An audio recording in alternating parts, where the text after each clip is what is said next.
Good afternoon, everyone. I'm going to call to order this regularly scheduled Intergovernmental Relations Committee on August 15th. I am the chair of the committee, Councilmember Andrew Johnson. I'm joined today by Council Members Schrader, Vice Chair Jenkins, and Councilmember Reich. We are a quorum of the committee, and we have one item today on our agenda, a public hearing for the Debt for Capital Expenditures Charter Amendment.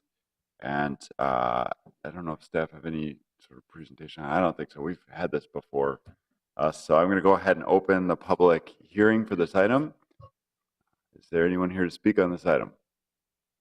Anyone here to speak on this item? One more check. Anyone here to speak on this item? Not seeing any. I'm going to go ahead and close the public hearing.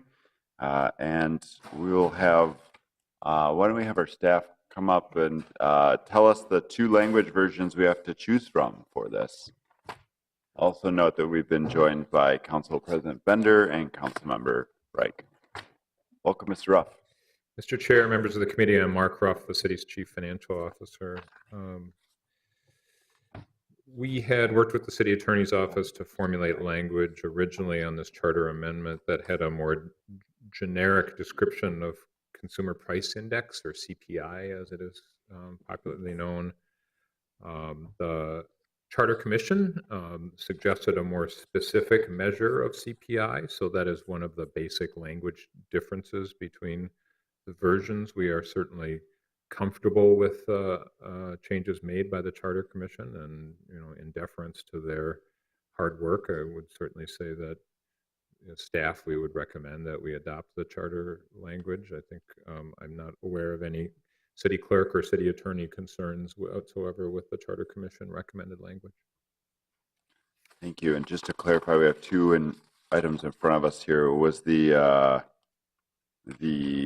language that they recommended the one that ends with "or in any combination thereof"?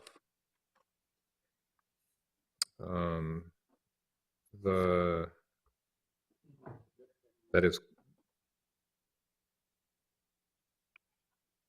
I believe, no, I think the language is the one that ends "or both."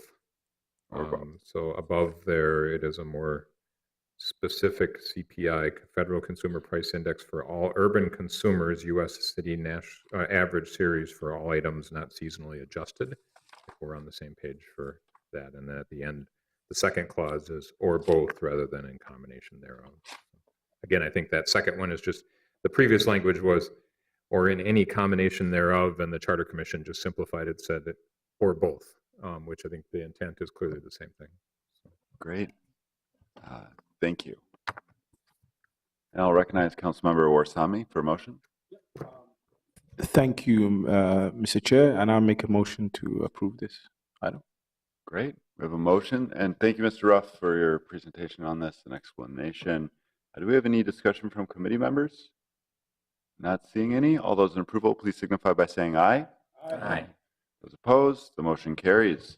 Councilmember Johnson, can you just clarify for me that which version that you guys have decided to go forward with? Yes, that was the version that ends with "or both." Thank you. Absolutely.